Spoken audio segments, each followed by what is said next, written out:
Kalau belum subscribe juga segera ya, supaya kita bisa terus mengikuti channel ini dan sehingga channel ini bisa jadi berkat dalam hidupmu. Kami bisa merasakan kehadiran-Mu, kami tahu Tuhan membuat perkara besar dalam kehidupan kami. Jangan izinkan satu hati pun putus asa, putus pengharapan atau kecewa. Tuhan datanglah, Roh Kudus, grab everyone. Tangkap setiap orang ya Tuhan. Keluarga Saat Teduh satu persatu, tak ada yang Kau lalui atau yang dilewatkan. Tuhan sampaikan sabda-Mu, ajari kami. Give us the spirit of your good teaching ya Tuhan Yesus. Beri kami hati yang mudah diajar. Sembunyikan hamba-Mu di balik salib-Mu agar Yesus yang nampak. Di dalam nama Tuhan Yesus kami berdoa. Amin. Puji Tuhan. Tuhan mau melakukan sesuatu yang baru. Tapi janganlah kita menjadi penentangnya. Karena kalau kita mau menerima perbuatan Allah yang baru, hati dan spirit kita nggak boleh kaku. Bebaskan rohmu. Buka hatimu. Dan jangan bersandar pada pengertian sendiri. Berikan judul seperti ini. 3 tipe orang yang menentang pekerjaan Tuhan yang baru. Janganlah kita jadi salah satu di antara ketiganya. Dan janganlah kita menjadi ketiga-tiganya. Ya, mari kita sama-sama membukanya. Firman Tuhan hari ini berada di Lukas pasal 5. Lukas 5 ayat yang ke-33 sampai 39. Ini tentang puasa. Tapi ada banyak sekali kebenaran tentang kehidupan. Bukan hanya puasa saja. Ayat 33, orang-orang Farisi itu berkata pula kepada Yesus, murid-murid Yesus sering berpuasa dan sembahyang. Murid-murid Yohanes sering berpuasa dan sembahyang. Demikian juga murid-murid orang Farisi. Tetapi murid-muridmu makan dan minum. Jawab Yesus kepada mereka, dapatkah sahabat mempelai laki-laki disuruh berpuasa, sedang mempelai itu bersama mereka? Tetapi akan datang waktunya, apabila mempelai itu diambil dari mereka, pada waktu itulah mereka akan berpuasa. Ia mengatakan juga suatu perumpamaan kepada mereka. Tidak seorang pun mengoyakkan secari kain dari baju yang baru untuk menambalkannya pada baju yang tua. Jika demikian, yang baru itu juga akan koyak, dan pada yang tua itu tidak akan cocok kain penambal yang dikoyakkan dari yang baru itu. Demikian juga tidak seorang pun mengisikan anggur yang baru ke dalam kantong kulit yang tua. Karena jika demikian, anggur yang baru itu akan mengoyakkan kantong itu dan anggur itu akan terbuang dan kantong itu pun hancur. Tetapi anggur yang baru harus disimpan dalam kantong yang baru pula. Dan tidak seorang pun yang telah minum anggur tua ingin minum anggur yang baru, sebab ia akan berkata, anggur yang tua itu baik. Nah, kedatangan Yesus waktu itu membuat banyak orang Farisi, ahli Taurat tidak bisa menerimanya. Karena Yesus membawa hawa yang baru, dia membawa angin yang baru. Beda sekali dengan murid-murid orang Farisi itu sendiri. Bahkan murid-murid Yohanes pun nggak begitu. Yesus membawa perjanjian baru. Dan mereka belum ready untuk itu. Coba lihat ayat 33 sekali lagi kita baca. Orang-orang Farisi itu berkata pula kepada Yesus. Ini ngomong langsung ke Tuhan. Protesnya begini. Murid-murid Yohanes loh sering berpuasa dan sembahyang. Nggak ada salahnya dengan puasa dan sembahyang. Tapi saya rasa ini bukan soal puasa dan doa yang punya tujuan jelas. Tapi sudah menjadi tradisi saja. Manusia itu biasa kaku. Dikit-dikit jadi kebiasaan. Manusia itu memang makhluk kebiasaan. Tapi kita nggak boleh terlalu biasa sama Tuhan. Karena Tuhan kita itu senantiasa bergerak. Tuhan itu punya pedoman. Firman sudah tertulis kok. Nggak bisa dibatalkan. Berarti Tuhan itu nggak semena-mena. Namun demikian, cara kerja Allah dalam kehidupan kita itu unik dan heran. Nah, kalau kita selalu membanding-bandingkan, bandingkan dengan orang lain salah. Bandingkan dengan diri sendiri juga apa yang kita lalui dulu. Dulu begitu loh. Dulu aku begini. Tuhan gak akan bekerja 2 kali dengan cara yang sama. Nah, kita juga bisa bandingkan diri dengan sukses masa lalu. Itu merugikan. Dan jikalau kita juga menjadi makhluk trauma yang selalu melihat ke belakang. Dulu aku punya pengalaman buruk tentang itu. Ke depan gak tentu. Ikut Tuhan itu harus fresh hari ini. Kita harus segar imannya. Dan belajar percaya dengan tuntunannya. 3 tipe orang yang menentang pekerjaan Tuhan yang baru itu dimulai dengan orang Farisi. Mereka berkata murid Yesus sering puasa sembahyang. Demikian juga murid-murid orang Farisi. Tapi murid-muridmu makan dan minum. Yesus diprotes karena Yesus terlalu happy. Coba bayangkan. Kita kan seringkali imajinasi Tuhan Yesus selalu murung, nangis, meratap. Iya, dia adalah anak Allah yang ditempa oleh sengsara. Tapi Yesus itu lihat, cara Yesus membawa diri dan membawa murid-muridnya, cara Yesus itu membawa atmosfer di antara mereka itu bahagia. Dan orang-orang ini nggak suka lihat orang lain happy. Mereka berkata nggak bisa, agama nggak boleh begitu. Agama harus heavy, bukan happy, bukan bahagia. Agama itu harus berat hati, nggak boleh itu. Yesus menawarkan iman, mereka pilih trauma. Coba. Yesus memberi mereka kasih karunia, mereka protes, apa-apaan tuh? Mereka pilih hukum Taurat.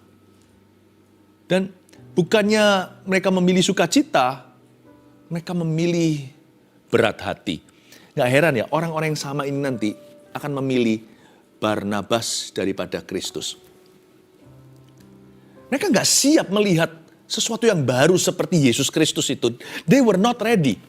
They would never be ready. Gak akan pernah siap mereka. Karena Yesus menawarkan sesuatu di luar pikiran mereka. Dan Yesus menawarkan sesuatu yang lebih besar daripada tradisi mereka. Dan ketika Tuhan Yesus mau melakukan sesuatu yang baru berupa keselamatan jiwa, mereka gak ready untuk keluar dari sistem agamawi.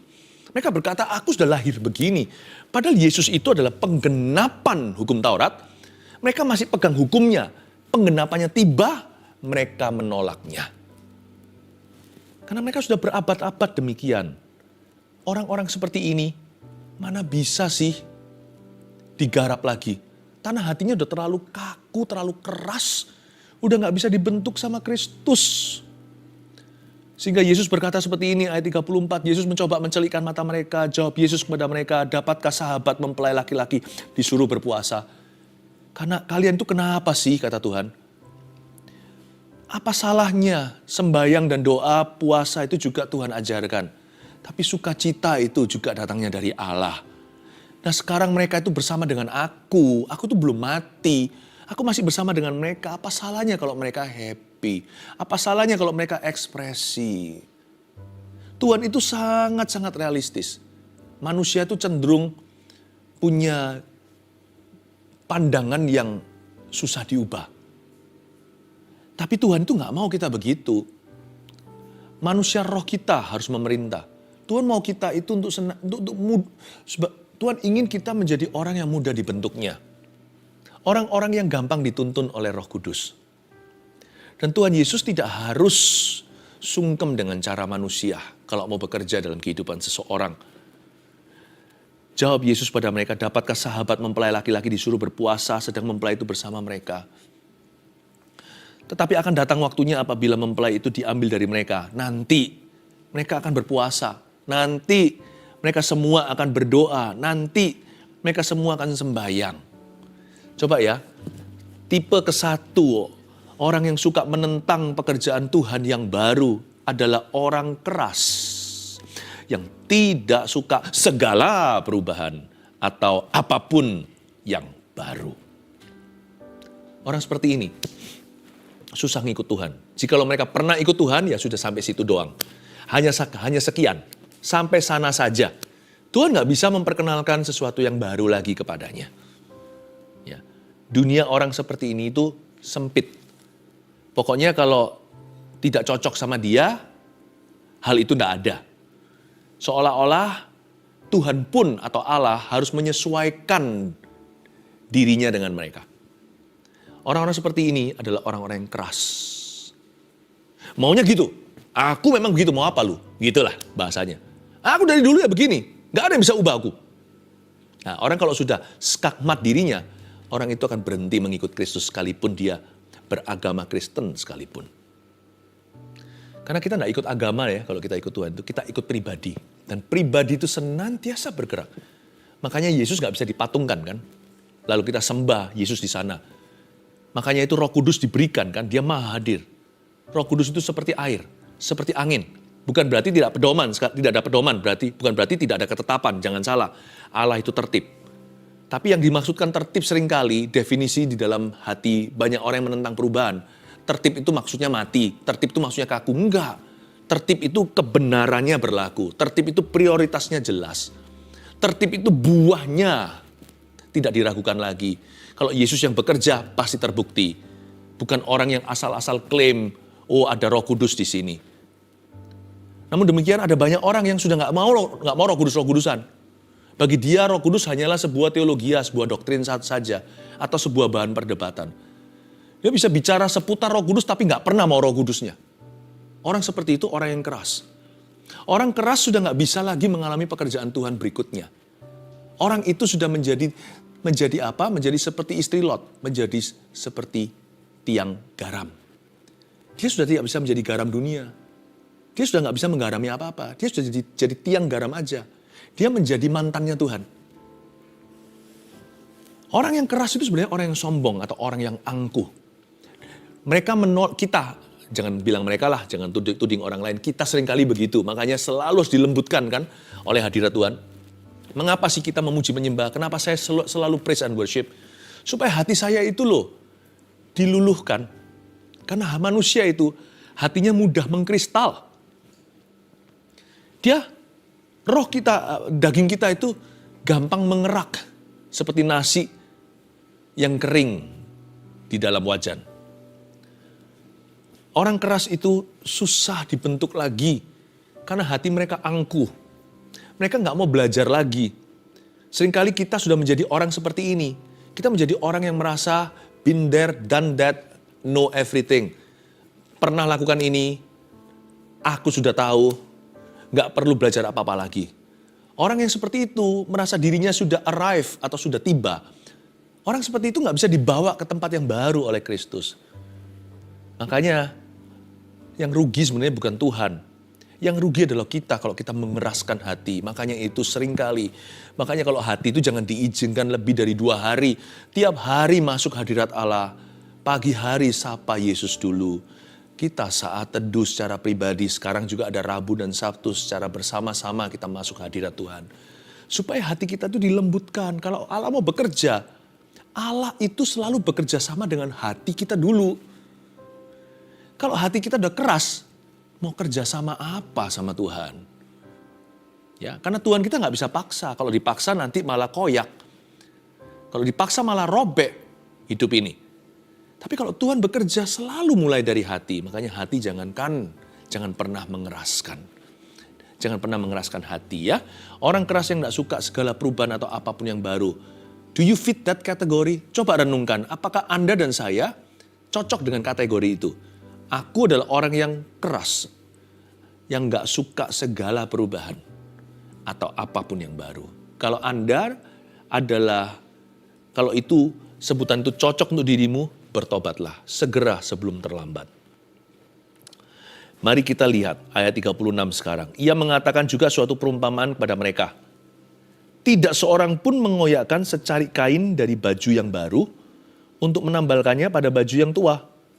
Jika demikian, yang baru itu juga akan koyak dan pada yang tua itu tidak akan cocok kain penambal yang dikoyakkan dari yang baru itu. Apa sih ini? Bayangkan baju baru Anda, baju lama Anda, ya, baju tua Anda, baju lama Anda itu waktu jalan nggak hati-hati, kena benda tajam atau kena paku, lalu terkoyak, krek, robek, aduh ini baju kesayanganku, lalu ditambal pakai kain yang baru.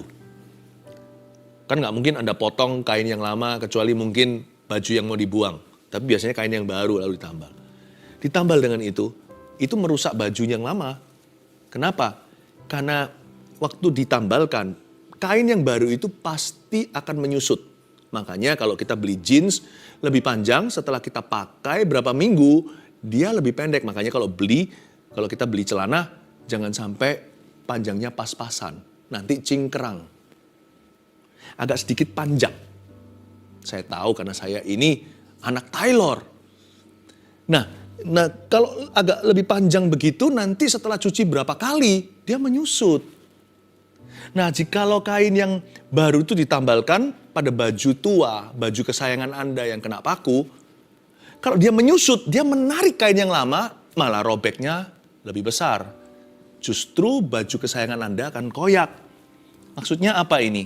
Ini tipe orang kedua yang tidak bisa mengalami pekerjaan Tuhan berikutnya, yaitu orang kaku yang gak bisa mengalah demi kebaikan yang lebih besar. Kaku orangnya, gak fleksibel sama sekali. Pokoknya kalau sudah ada maunya, gak bisa diajak bicara. Udah maunya begitu. Orang seperti ini gak mau ngalah sama sekali. Loh, kalau perkara-perkara yang prinsip ya kita jangan ngalah lah. Kalau kita disuruh menyembah berhala misalnya. Ayo kamu sembah apa yang bukan Tuhan. Loh, gak boleh. Kita gak boleh mengkhianati Tuhan Yesus. Hidup mati tidak boleh mengkhianati. Saya mengerti. Tapi orang yang seperti ini, orang yang kaku itu segala sesuatu prinsip bagi orang begitu.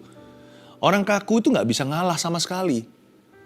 Bukan hanya hal-hal yang prinsip, kalau hal prinsip dibenarkan. Hal-hal yang gak prinsip juga gak bisa ngalah, padahal itu demi kebaikan yang lebih besar. Sukanya debat pokoknya. Biasanya tipe orang-orang yang cari masalah. Atau orang yang suka mencari-cari. Pokoknya gak suka aja, gak suka sama kanan kiri. Kalau dihitung-hitung kalkulasi, dunianya sangat sepi. Sunyi senyap. Karena semua orang salah kecuali dia. Ya, nanti lihat ya, kalau orang itu punya teman atau punya seolah-olah punya sahabat, itu pun karena nanti cepat lambat ketika nggak ada lagi orang lain diserang, dia akan serang sahabatnya. Kain baru itu akan mengoyakkan kain yang lama. Sebab kain lama tidak bisa turut menyusut. Paham maksud saya? Jikalau kain baru itu menyusut, kain lama itu harusnya berkembang. Supaya bisa mengimbangi susutan kain baru. Dan kalau orang tidak bisa mengembang dan mengalah, ya sudahlah. Untuk hal-hal yang sifatnya non-prinsipal, yang tidak prinsipil. Kalau kita tidak bisa mengembang, ini bukan ekspansi. Mengembang ini karakter kita itu cukup besar ruang untuk bisa menerima kekurangan, untuk bisa menerima kelambanan orang, untuk bisa menerima kekurangan, kelemahan saudara seiman, atau untuk bisa menunggu seorang kolega yang belum sampai di situ skillnya. Kain lama itu nggak bisa, dia sudah notok, dia sudah mentok. Perkembangannya sudah berhenti. Jika ketika kain yang baru itu menyusut sebagai tambalannya, maka dia akan robek. Karena dia tidak bisa mengalah. Kain lama sudah nggak bisa menyusut. Kain lama sudah tidak bisa mengembang. Dia sudah kaku, dia sudah berhenti bertumbuh. Ya sudah di situ aja. Aku tidak bisa ngalah. Orang seperti ini tak akan bisa berpartner dengan siapa-siapa. Paling-paling dia hanya bisa bermitra dengan orang-orang yang cocok dengan dia atau orang-orang yang mau dia jajah. Dia hanya bisa dengan orang-orang yang pokoknya harus setuju dengan dirinya. Nggak bisa lagi menerima perubahan dari Allah. Jangan ya, please mari kita, Anda dan saya, kita jadi orang yang terbuka untuk perubahan. Kalau perubahan itu adalah dari Kristus, bukan segala perubahan. Kalau perubahan yang bukan dari Tuhan itu kemunduran. Itu berarti kelunturan. Tapi kalau perubahan yang dari Kristus, jadilah orang yang terbuka untuk itu. Apalagi kalau itu demi kebaikan yang lebih besar. For the greater good. Untuk kepentingan bersama, bukan kepentingan pribadi. Alangkah baiknya kita belajar untuk mengembang dalam karakter kita. Untuk yang kain yang baru, untuk orang-orang yang baru, kita rasa kamu belum di levelku. Tapi bisa nggak kita turun level ke level dia? Bisa nggak kita turun ke levelnya? Itu menunjukkan karakter loh. Tidak perlu karakter untuk seseorang memerintah. Karena main perintah itu paling gampang. Tapi untuk kita bisa mengalah, menjemput orang. Wah, itu kakak-kakak iman. Saya rasa orang seperti ini tuh biasanya yang dipercaya Tuhan ini, itu dan ini. Bukan orang yang kaku. Tapi orang yang fleksibel dengan sesamanya. Bukan orang kompromi, sekali lagi ya, kompromi itu prinsip. Fleksibel itu di perkara-perkara yang sifatnya oke untuk mengalah. Nggak bisa. Padahal nggak ada di Alkitab ya. Jenis ministry, pelayanan contohnya. Misalkan, gembala sidangnya dalam konteks gereja. Mau mengadakan sebuah perubahan. Ya, semua gerbong ditarik ke sana. Contohnya. Padahal ini bukan perkara benar atau salah. Karena nggak ada tertulis di dalam Alkitab. Tapi hanyalah sifatnya kebijakan atau wujud pelayanan. Atau sebuah strategi yang dari Tuhan. Mau ditarik nih ke situ. Nggak bisa, kaku. Aku nggak bisa, pokoknya begini. Kalau nggak cocok dengan dia, langsung dia pasti akan utarakan protesnya dalam kata-kata yang pedas. Dan berkata, kok begitu? Gereja kok begini? Padahal itu bukan benar atau salah. Gembalanya juga nggak benar atau salah. Dia juga nggak benar atau salah. Tapi pokoknya nggak mau ngalah. Kalau bisa seluruh gereja suruh ngalah sama dia. Semua suruh ikut kemauannya. Lah lain posisi. Orang tua dan anak juga sama. Kenapa kok terjadi sesuatu? Ya kan pasti ada sesuatu yang kaku di situ. Dan sehingga tidak bisa terjadi keharmonisan. Dalam dunia kerja juga sama. Ya. Pokoknya begini, ada orang yang benar-benar OCD atau apa. Lurus harus begitu, miring sedikit nggak bisa. Mejaku di sana. Wah, tidak bisa terjadi pembaharuan. Nanti disalib, nanti akan dibalap oleh toko sebelah. Karena tidak pernah renovasi diri, tidak pernah pembenahan, tidak pernah berbenahkan apa-apa. Sehingga maunya ya begitu, orang kaku akan kalah. Karena Tuhan suruh kita tulus dulu, tapi jangan lupa cerdiknya. Cerdik itu bukan kompromi sekali lagi. Seperti ular, bukan ular. Berarti kita disuruh cerdik dengan cerdik namun berprinsip.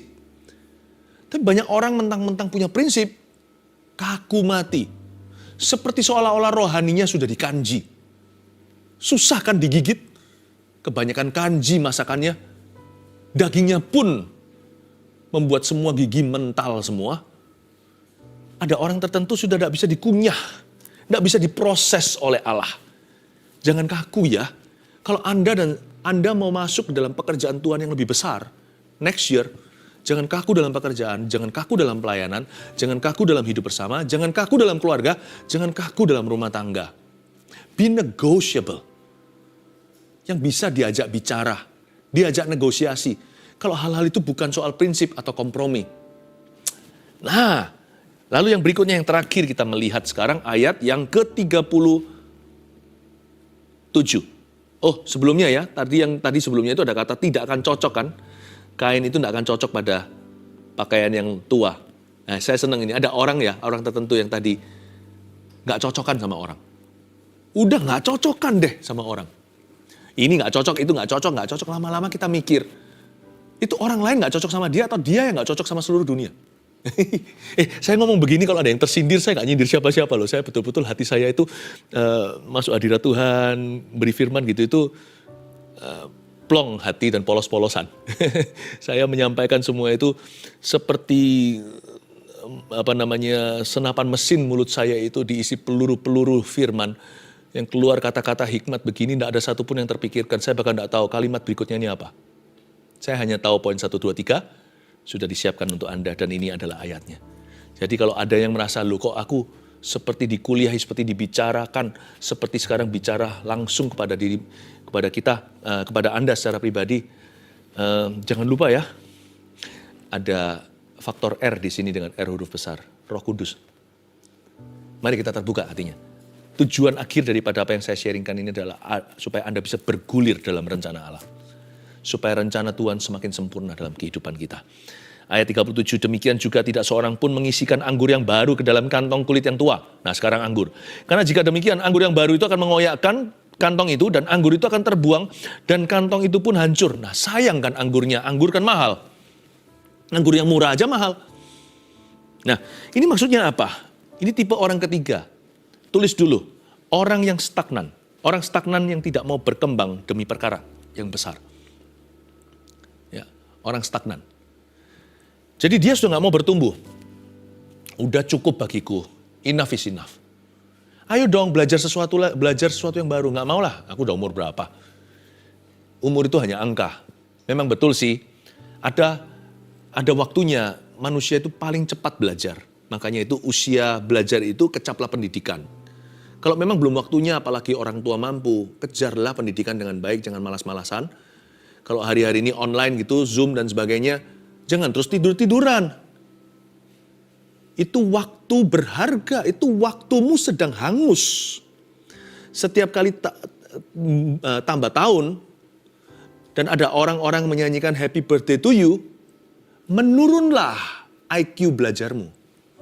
Maaf, maksud saya bukan menurun tahun demi tahun. Dia bisa menanjak, tapi menanjak untuk menurun.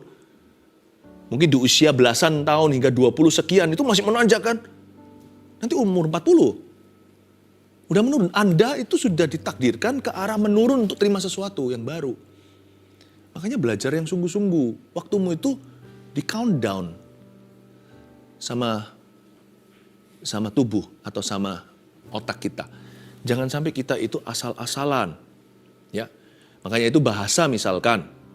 Kalau orang masih umur 5-6 tahun. Atau dia belum umur 10. Dia pindah negara. Bahasa aslinya lupa. Bahasa baru melekat padanya. Kalau dia pindah luar negeri. Dia udah lupa bahasa Indonesia. Ngomongnya Inggris. Atau sebaliknya. Ya kan? Kalau seumpamanya dia dulu kecilnya pernah sekolah di luar negeri mana. Tapi setelah itu masih terlalu kecil dia pulang ke Indonesia. Lupa semua bahasa asing itu. Memang ada usia-usia yang cepat sekali belajar. Tapi kalau bahasa atau pendidikan bisa demikian. Tapi kalau kehidupan kita harus terus belajar. Nggak ada usia kadaluarsa. Kalau Tuhan kita harus terus belajar. Ya, tentang perkara-perkara Tuhan. Makanya itu jangan pernah berkata, aku nggak mau bertumbuh, aku pokoknya maunya begini. Karakter kita harus terus berubah. Kejar-kejaran dengan waktu. Semakin cepat karaktermu berubah, semakin tidak kaku tahun yang akan datang ini. Ya, karena itu jangan jadi orang yang stagnan. Fight. Hari-hari ini di gereja yang saya gembalakan, gembala-gembala kami setelah puluhan tahun di dalam pelayanan, sekarang mulai lagi melanjutkan pendidikan secara formal. Ambil sarjana 2 dan sebagainya. Saya senang sekali bangga melihat mereka-mereka. Gak pernah ada kata tua, sekalipun lebih susah dibanding dengan anak umur belasan atau yang masih umur 20 sekian. Mereka semua yang ngambil pendidikan ini lagi, udah di atas 40 semuanya. Tapi mereka menantang dirinya sendiri untuk bertumbuh. Saya suka, mentalitas tidak stagnan, sekalipun gak secepat anak muda belajarnya, tapi orang-orang begini akan belajar sesuatu yang baru. Dan Tuhan pasti akan memberi upah. Tidak mungkin tidak. Jangan jadi orang stagnan. Aku gak bisa. Ya sudah begini aku. Udah telat. Jangan pernah berkata terlambat. Ya, aku gak bisa baca. Orangnya dari dulu juga gak bisa baca. Saya gak suka baca kok. Dulu waktu sekolah aja gak pernah baca. Makanya sekarang pastor jangan paksa saya dong baca Alkitab. Kejadian sampai Wahyu. Kalau gak paksa saya juga gak habis ini. Karena kalau kita suruh pilih, mau baca Alkitab atau mainan, ya pasti kita semua sukanya hobi. Makanya ada disiplin yang tinggi. Orang yang stagnan tidak beralasan. Maksudnya orang yang gak mau stagnan itu loh, gak akan beralasan. Tapi orang yang stagnan akan penuh dengan alasan. Gak bisa, memang aku begitu. Aku masih seperti yang dahulu. Jangan begitu. Ada mujizat Tuhan. Ada faktor R tadi, ada Roh Kudus di dalam dirimu, dia terlebih besar.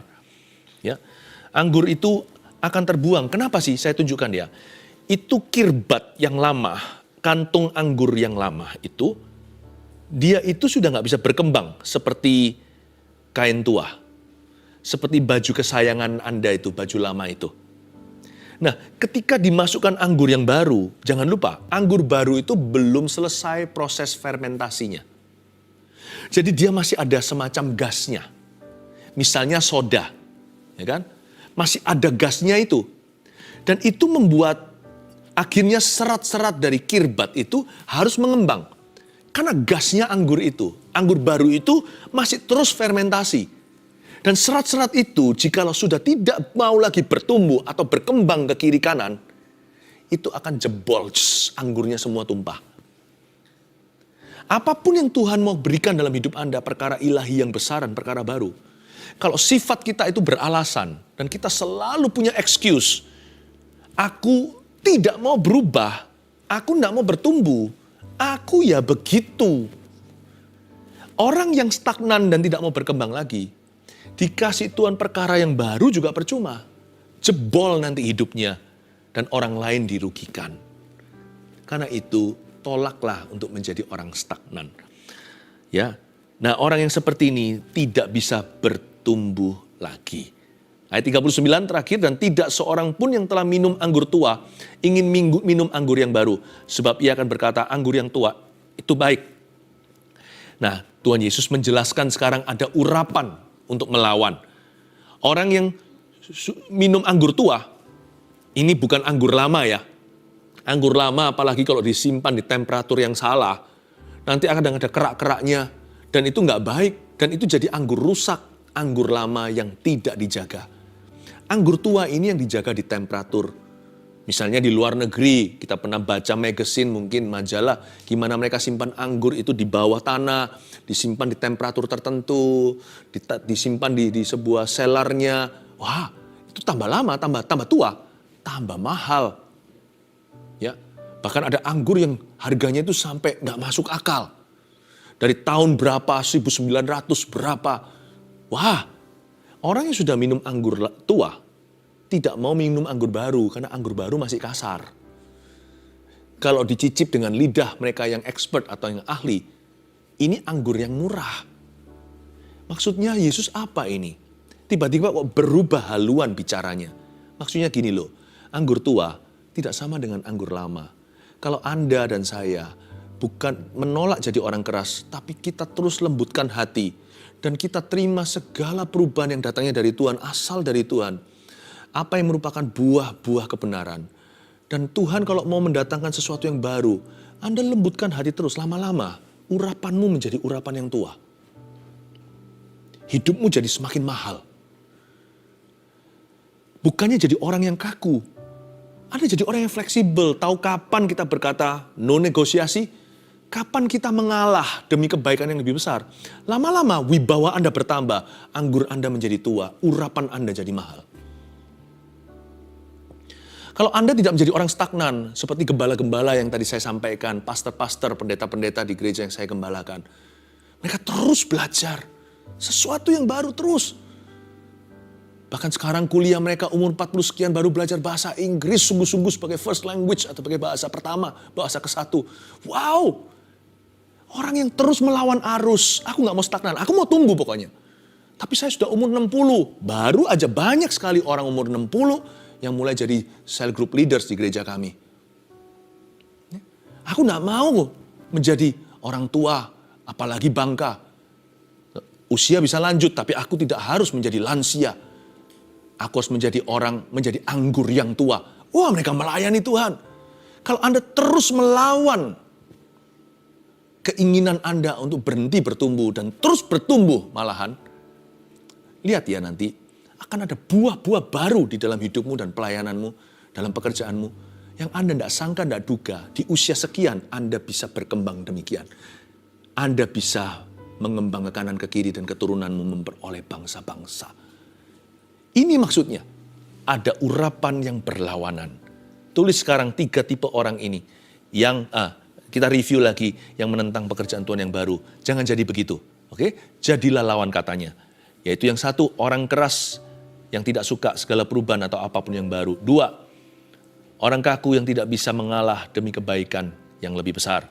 3, orang stagnan yang tidak mau berkembang demi perkara yang besar. Jadilah tipe sebaliknya. Dan biarkan mulai hari ini, memasuki tahun yang baru nanti, Allah melakukan pekerjaan yang besar di dalam hidupmu. Amin. Mari kita mengangkat tangan untuk menerima berkat dari Allah Bapa, Allah Putra, dan Allah Roh Kudus menyertai setiap jemaat Tuhan yang akan menyongsong perkara-perkara Tuhan di tahun yang akan datang. Dalam nama Yesus, haleluya. Amin. God bless you. Bye-bye. My faith will stand. Come on, you make it your prayer.